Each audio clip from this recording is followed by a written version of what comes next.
Assalamualaikum warahmatullahi wabarakatuh. Terima kasih kami ucapkan kepada para sobat Javanika yang telah mendukung kami hingga saat ini. Dan tentunya jangan lupa untuk like, share, dan subscribe, serta nyalakan lonceng. Semoga bermanfaat dan selamat menyaksikan. Wassalamualaikum warahmatullahi wabarakatuh.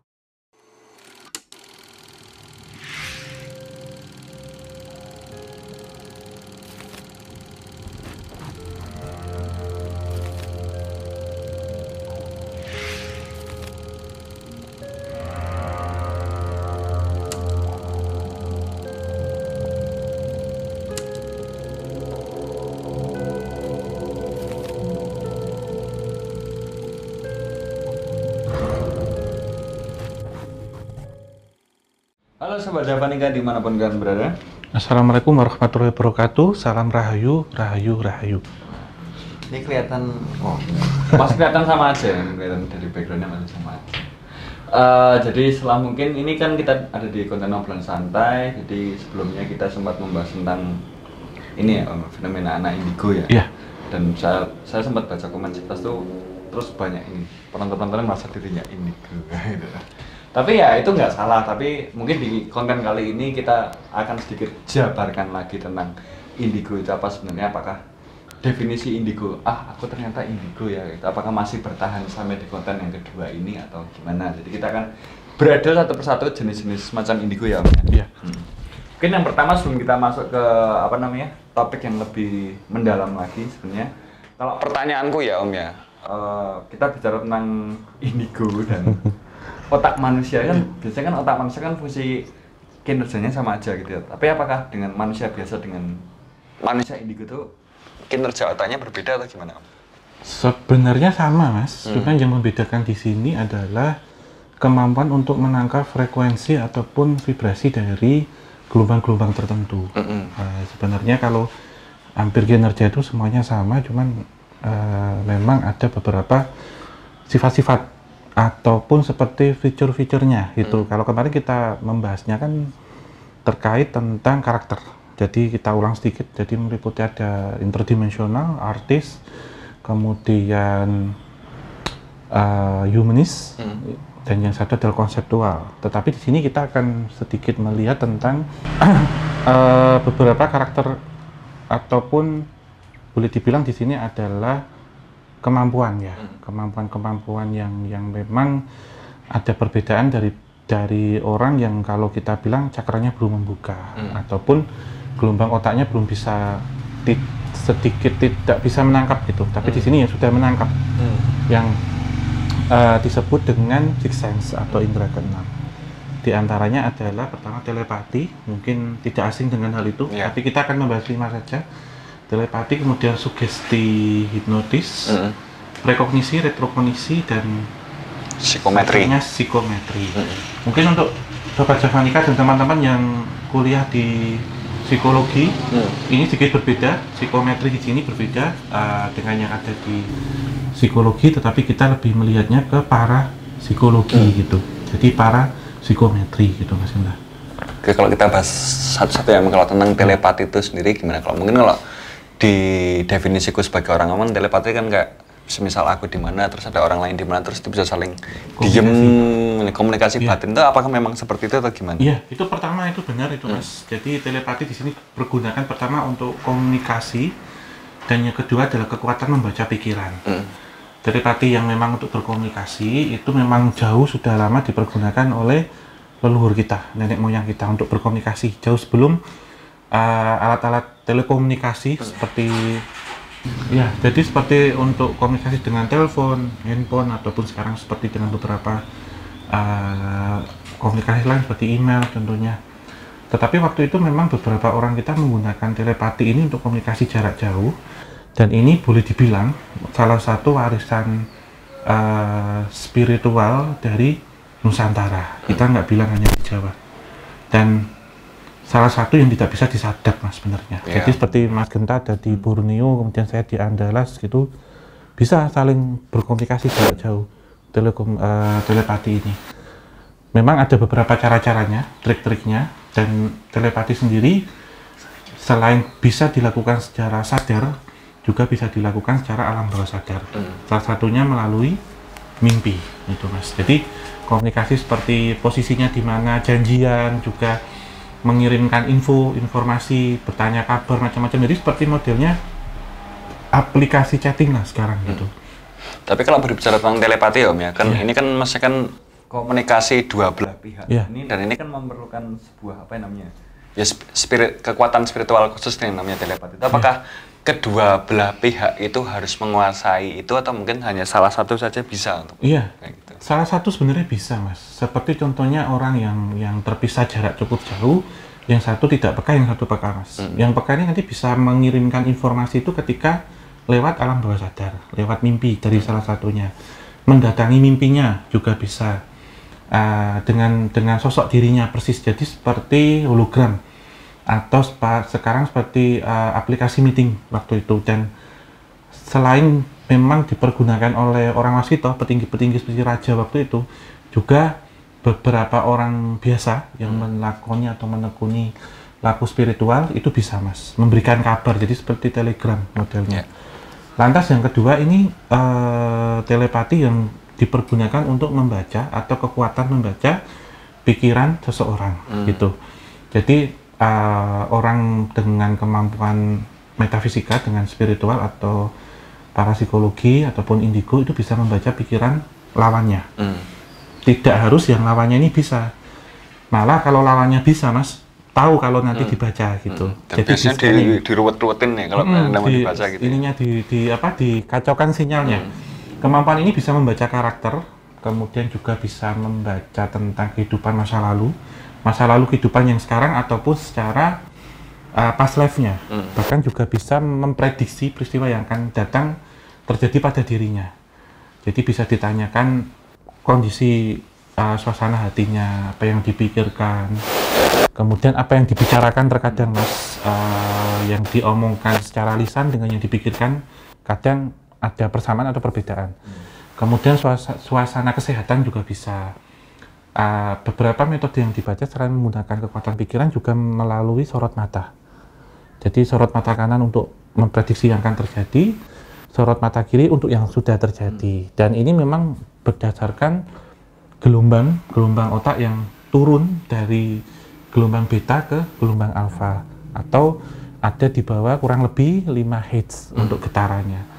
Sehingga jika malam ataupun maghrib, terutama malam di atas jam 12 sampai sebelum subuh, secara vibrasi alam semesta ini sebenarnya untuk mengirimkan sinyal mungkin bisa 10G Mas, atau 10G, lebih cepat ya daripada jam-jam siang atau apa. Sehingga ini terkadang kita memang disarankan dalam agama doa malam, ibadah malam, kemudian semedi, wiritan, sholat tahajud, dan macam-macam. Sebenarnya tujuannya untuk menangkap gelombang itu gitu. Mungkin cara melatihnya kayak gitu ya Om ya. Iya, kan kalau kayak telepatis membaca pikiran itu kan mustahil. Kalau biasanya kan orang berguru spiritual kan nggak ada yang topo terus nyari dengan berhubungan dengan yang hal-hal metafisik itu enggak ya. Itu lebih dalam diri kita ya kayak gitu. Ini juga mengandalkan feeling dan intuisi yang kuat juga. Jadi ketika individu A yang memiliki kemampuan telepati bertemu dengan individu B yang memiliki sama, maka akan interkoneksi, nanti terkoneksi. Misal si B tidak bisa, akan dikirimkan. Dan kalau untuk membaca pikiran, biasanya memang lebih aman itu yang B tidak peka. Jadi semuanya akan terbaca gitu. Misal ketemu orang pertama, kita sudah bisa membaca bagaimana karakternya, tujuannya dengan kita untuk apa, kemudian bagaimana jika dengan kita nanti ke depannya. Misal di sini untuk tujuan pekerjaan atau untuk tujuan kedekatan, misal untuk pacaran atau menikah, kita bisa memprediksi ini nanti seperti apa, karena berdasarkan cara bicara, sorot mata, semuanya ada gitu Mas, tahu gitu. Itu kalau nggak salah bisa dilatih juga, maksudnya bisa. Latihan orang awam pun sebenarnya bisa kayak hari ini mencoba untuk menebak ini, hari kedua nyoba nebak lagi gitu ya biasanya. Bisa. Semua orang sebenarnya dianugerahi seperti ini, tetapi kalau kita melihat fitur di ponsel itu dipakai atau tidak setiap hari. Jadi kemampuan ini sebenarnya sama dengan bahasa sih Mas. Kita setiap hari memakai atau tidak, tujuannya untuk apa, kemudian dilatih atau tidak. Semakin tajam, maka ini bisa menjadi rambu-rambu atau warning untuk seseorang ketika menghadapi orang lain gitu. Gitu teman-teman. Gitu. Begitu teman-teman langsung belum enggak. Itu kan tadi yang masih dalam tahapan ya standar gitu ya, masih umum kayak gitu, general gitu. Mungkin untuk selanjutnya ada yang namanya itu prekognisi. Ini agak-agak spesial kan prekognisi ini. Sebenarnya apa nih sebenarnya prekognisi? Ini sebenarnya prekognisi itu satu rangkaian dengan retrokognisi. Seperti yang sudah tidak asing kita dengar, retrokognisi. Sebenarnya kalau pre itu pasti satu paket Mas dengan retro. Tetapi pre sendiri memang untuk memprediksi peristiwa-peristiwa yang akan terjadi berdasarkan fenomena yang sudah ada, data-data yang sudah ada, baik data yang ada di sekarang atau yang masa lampau sudah terjadi, untuk melihat ataupun untuk memprediksi lagi peristiwa itu akan terjadi atau tidak. Jadi kita lebih melihat ke polanya dengan dasar bahwasanya kalau sejarah itu suatu peristiwa yang tidak akan pernah terjadi, tetapi polanya akan terulang lagi. Sebenarnya ada sedikit kesalahan jika kita melihatnya itu ke depan, ibarat kata bilang saya bisa melihat peristiwa yang akan terjadi. Itu sebenarnya tidak boleh. Di sini adalah hukumnya haram. Karena melihat itu berarti melihat dengan gamblang, nyata. Sementara apa yang akan terjadi itu kan nanti kita 5 menit lagi kan tidak tahu. Itu menjadi rahasia Tuhan. Tetapi jika kita memprediksi, berarti perakiraan, misal kita memprediksikan jam 10 malam nanti hujan misal. Tetapi pada jam 10 malam tidak hujan. Karena ini prediksi Mas. Jadi ketika itu miss atau tidak sesuai, itu masih bisa dimaklumi karena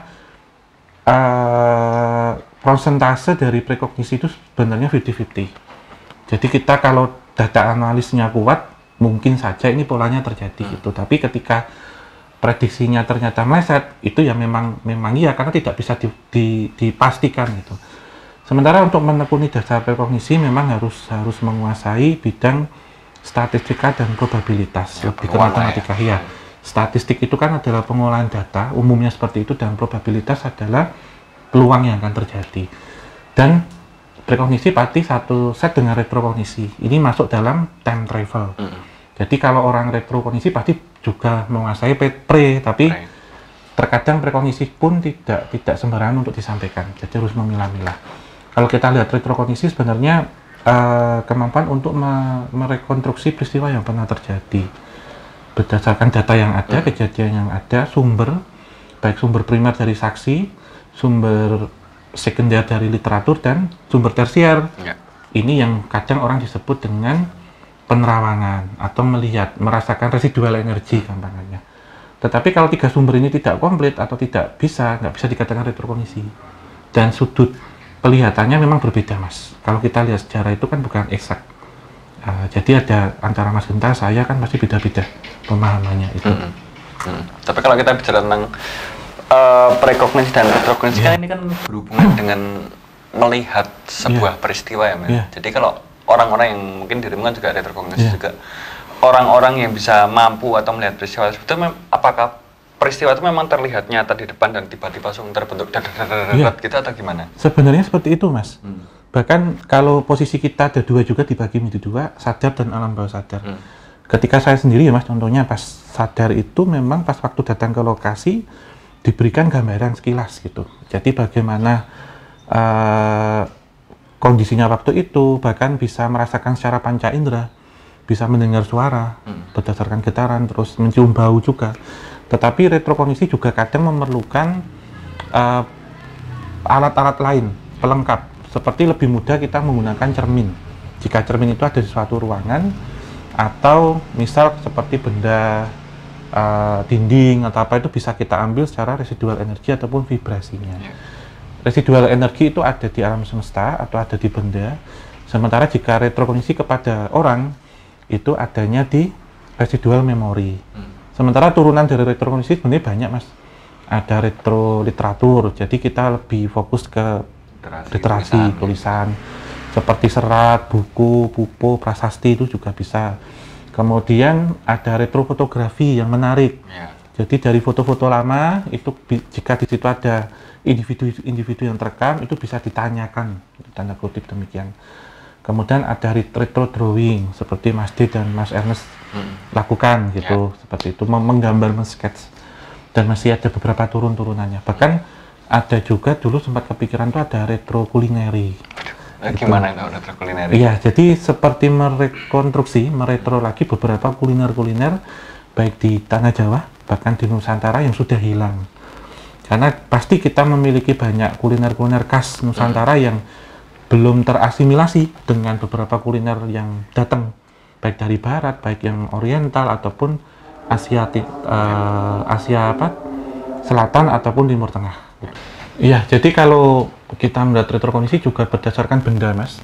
Mengambil secara gelombang energi ataupun residual dari benda itu masuk juga dalam parapsikometri. Sebenarnya parapsikometri adalah kekuatan untuk menangkap vibrasi dari benda-benda yang ada. Jadi benda itu kan pasti ada molekul dan atom di situ. Yang setelah bergerak itu dulunya itu pasti merekam segala peristiwa yang ada di sekitarnya. Sehingga ketika gelombang otak ini ada di bawah 5 Hz, misal contohnya contoh ini ya 10.000 nano Hz gitu, yang sangat halus itu. Dari benda, misal benda itu adalah lukisan, maka secara retrokondisi bisa diambil, Mas, itu ceritanya bagaimana.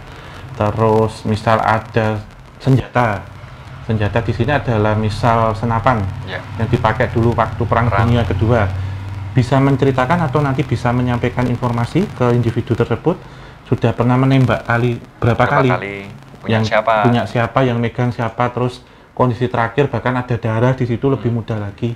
Sehingga sebenarnya kalau retrokondisi lebih ke parapsikometri itu lebih dekat atau bisa dipergunakan juga untuk bidang-bidang forensik juga. Itu kayak semacam saksi mata lah ya kayaknya. Tapi gimana sih sebenarnya cara kerja? Aku heran, maksudnya benda itu kan benda mati itu apakah memang energi yang kemudian diserap oleh tubuh manusia dan mengalir ke pikiran sehingga tercipta penggambaran itu atau gimana? Seperti itu, Mas. Sebenarnya karena pergerakan benda itu kan pasti tersusun dari partikel kecil ya. Molekul dan atom itu masih bergerak terus. Dan dari pergerakan itu kan pasti ketika kita berbicara menyerap dia, menarik, merekam. Seperti halnya retrokondisi yang lebih ke parapsikometri itu cermin. Ketika cermin tua yang usianya 100 tahun ditaruh di bangunan tua, di ruang aula ataupun di kamar, pasti ketika setiap hari kan dipakai oleh ownernya, pemiliknya untuk bercermin atau lalu lalang yang terjadi di situ. Sebenarnya ini salah satu yang saya pribadi paling suka itu menggunakan metode lebih ke cermin. Termasuk jika di bangunan tua dan cerminnya itu masih original ataupun kaca, ada partikel kaca ataupun ada elemen kaca di situ, baik kaca yang digunakan untuk jendela, pintu ataupun hanya untuk estetika, itu akan kelihatan lalu lalangnya, Mas. Iya, jadi terkadang kayak momen yang pernah terjadi di situ. Lantas kemampuan terakhir adalah sugesti hipnotis. Sugesti hipnotis ini adalah kemampuan beberapa orang tersebut yang ketika berbicara atau berpidato ataupun apa bisa menghalau massa, atau ketika orang itu mendengarkan informasi dari si penyampai itu akan bisa mengikuti, Mas, segala anjuran.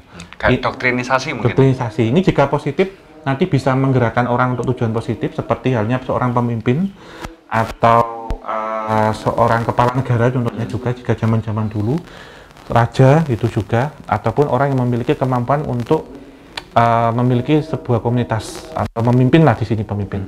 Tetapi jika sugesti analisis sugesti ini tadi salah, ada di orang salah, bisa untuk menjerumuskan orang juga. Karena sugesti hipnotis ya modelnya. Ya, apakah mungkin presiden pertama kita juga punya kemampuan itu juga ya? Kemampuannya seperti itu. Pidatonya kan pada masa dulu kan terkenal menghipnotisnya ya, berapi-api gitu. Salah satunya sugesti hipnotis seperti itu, Mas. Hipnotis di sini adalah menggerakkan pikiran orang. Jadi ketika kita berbicara meyakinkan, berapi-api, maka orang ini pun secara sugesti juga akan terbakar semangatnya, akan tergerak, pikirannya akan selaras. Ketika saya misal contohnya ya Mas ya, bercerita, materi yang saya berikan sudah fix, sudah oke, sudah cocok semuanya, maka yang mendengarkan ini pun akan ikut, walaupun ceritanya itu kalau diceritakan oleh orang lain mungkin membosankan, tapi ketika dibawakan orang dan kemampuan sugesti hipnotis akan lebih menarik, lebih bisa disimak dan cepat masuk. Ini juga cocok untuk pengajar juga, dosen, guru itu cocok juga untuk ini. Tapi kalau kayak gitu tuh ada ini nggak Om, kayak maksudnya proses channeling dalam diri kita tuh ada nggak, kayak menyalurkan cakra, menyalurkan apalah gitu? Ada, Mas, itu sistemnya kayak tethering. Jadi ketika contohnya nih, kalau saya sama Mas Genta pas penelusuran, kadang Mas Genta bisa sensitif atau peka. Terkadang saya sugesti hipnotis tadi. Terus Mas Dia ataupun Ernest yang gambar, itu juga pakai telepati gitu, atau sugesti hipnotis ketika bercerita biar mendengarkannya itu bisa nyaman gitu. Lebih ke telepati sih Mas. Sebenarnya selama ini waktu kita jalan secara tidak langsung kita kirim-kiriman telepati. Informasi yang saya dapat di Mas Genta apa, Mas Genta pun ingin bertanya, itu juga mengambil pikiran saya. Kira-kira Om mau ngomongkan apa gitu, termasuk channeling lah ya. Channeling ya, terutama Mas D sama Ernest. Untuk gambar pasti saya mentethering. Apa yang saya lihat, saya simpan, kemudian saya kirimkan. Jadi seperti saya CPU-nya, kemudian mereka itu printernya gitu Mas. Jadi seperti sinyal. WiFi gitu.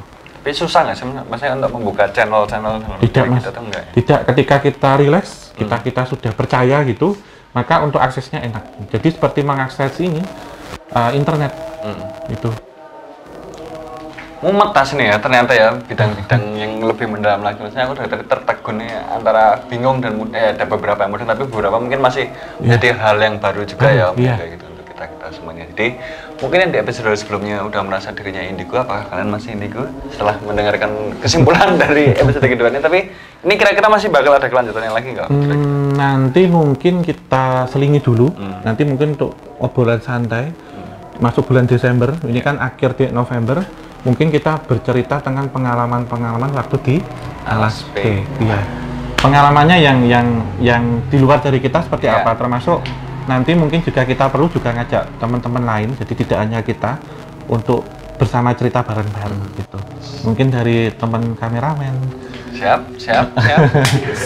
Terus juga dari teman penulis dan juga nanti dari Mas Dova seperti apa. Karena kita ada satu pengalaman yang luar biasa. Jadi masuk malam keluar pagi gitu, pulang pagi waktu itu. Pulang pagi. Iya. Dari jam 11 sampai jam 7 pagi. Itu ada nanti versi videonya pasti kita kasih uncut, tidak di-cut sama sekali. Iya. Bisa title lagi. Enggak, kalau 4 jam di subtitle sih kasihan editornya sih. Jadi wes teman-teman, mungkin untuk edisi obrolan santai Fenomena Indigo versi 2, part 2 kita rasa cukup sekian ya Om. Iya, kurang lebihnya demikian. Semoga apa yang sudah dituturkan tadi oleh Om juga bisa menjadi pengetahuan baru untuk kalian semuanya, yang baik kalian ambil, yang mungkin yang agak-agak berbeda, yaitu sebagai pembelajaran aja kayak gitu. Iya, benar. Sedikit pesan mungkin dari saya mewakili teman-teman lain ya, Mas Genta, Sobat Javadika, teman-teman kru KTJ dan teman-teman yang diberikan amanah titipan, boleh dibilang indigo ya. Jaga amanah itu baik-baik, jika diperlukan baru disampaikan, jika tidak ditanya ataupun tidak diperlukan mending disimpan. Dan peringatan juga mungkin untuk teman-teman yang merasa indigo tapi belum tahu, coba cari orang yang nanti bisa menuntun ke jalan yang sesuai, yang benar, yang tidak salah arah. Dan mungkin yang merasa ingin indigo, ada baiknya juga dicari dulu kebenarannya. Jangan terus nanti, oh saya indigo tapi ternyata hanya bisa melihat hantu, itu juga tidak seperti itu. Jadi kasarannya yang juga tidak boleh diakui gitu, karena ada misi ataupun tugas berat di balik itu sebenarnya. Tidak banyak keenaknya sebenarnya, banyak lebih kita hati-hati, kemudian teliti juga, dan resikonya besar gitu. Jadi disyukuri apa yang ada lah. Kalaupun diberi amanah, yaitu dijalankan sebaik mungkin. Jika tidak diberikan amanah, yang cukup menjadi diri sendiri gitu, nggak kepinginan, nggak gumunan gitu juga. Mungkin itu Mas Genta, Sobat Javanika semuanya, teman-teman kru KTJ yang ada di sini. Mungkin sebelum kita tutup, terima kasih untuk yang sudah komen positif, like, dan juga join membership, subscribe juga. Semoga kita semua diberi kebahagiaan, kesehatan. Dan sebelum kita tutup, akhir kata, wabillahi taufiq wal hidayah, wassalamualaikum warahmatullahi wabarakatuh. Mugia tansah pinaringan rahayu, sagung dumadi. Amin. Terima kasih teman-teman semuanya, dan sampai jumpa di video-video kisah tanah Jawa selanjutnya. Sampai jumpa.